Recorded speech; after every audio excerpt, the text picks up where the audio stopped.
Hello guys, I just wanted to share this quote with you that helped me a lot to understand and apply it in my life. And also what Neville really means in this and how you can apply it in your life.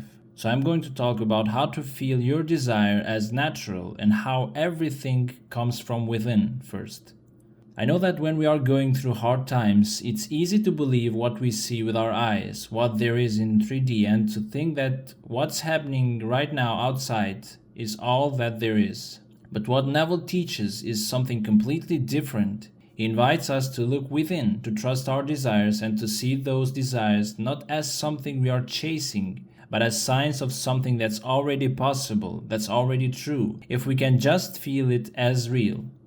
I want you to listen to this quote very carefully with all your attention, and then I'll walk you through it slowly, line by line, in a way that's simple. Because once you really get it what I mean here, it will change the way you see everything, from your problems to your infinite power.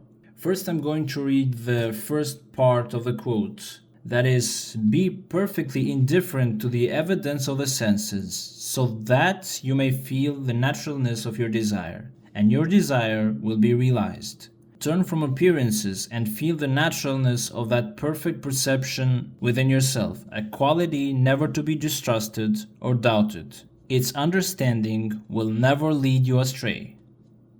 So here you need to detach completely from the apparent facts of the physical world to practice indifference toward what our senses are currently reporting. Why you need to do that is because the evidence of the senses reflects past assumptions, not your present creative power.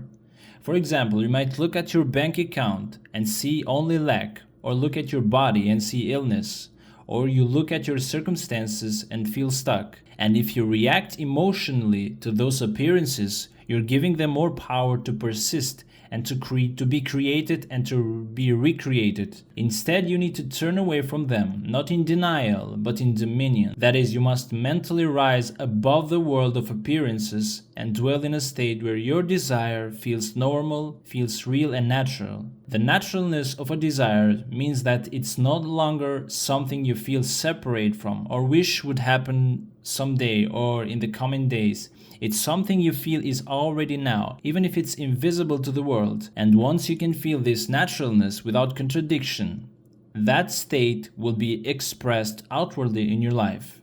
And consciously, you need to withdraw your attention from outer appearances, from outer circumstances and your 3D, especially the ones that contradict your goals and desires.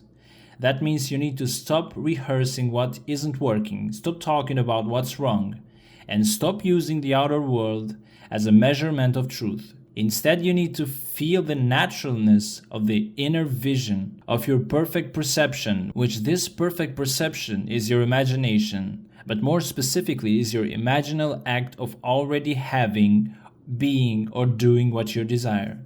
Because within you is a reality that exists independently of the outer world. It's a dimension of consciousness where all things are possible and present. And using your attention, it will give life to whichever one reality that you accept as true. This inner vision, when it's felt with conviction and clarity, is a quality that must never be doubted, and it is trustworthy. Or your senses may lie, circumstances may shift, but your inner knowing, your felt assumption as fulfilled, is a divine creative power. Just because the outer world hasn't yet confirmed doesn't mean that it will not happen. The inner world is always first. Now we come to the other part of the quote. Your desire is the solution of your problem, and as the desire is realized, the problem is dissolved. That means that your desire is not a sign of lack, it is a revelation, it is the answer itself emerging in consciousness. If you're facing a problem and you feel a strong, clear desire for something better, that desire is in itself the solution in seed form. That desire will point you to the version of yourself where that problem has already been resolved, has already been realized. That version exists now within your imagination, and you are not waiting for it to be created. It already is created.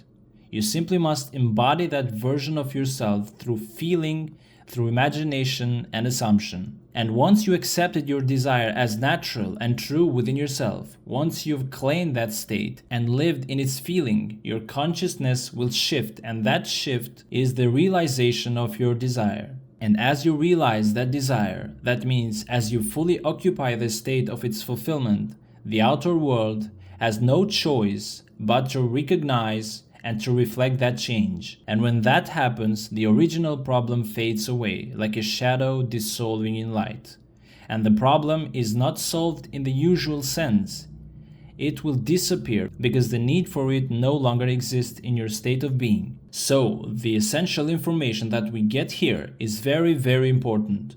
What you have to do is first to ignore your current reality if it contradicts with what you want.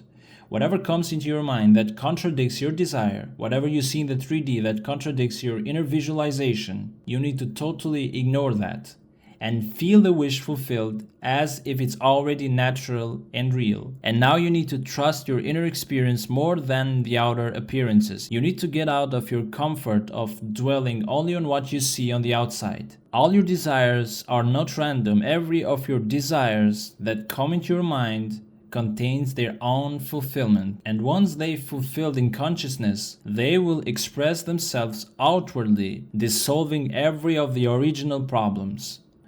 Alright guys, that's it for this video. I hope this was helpful, and let me know what you think about this, and see you in the next one.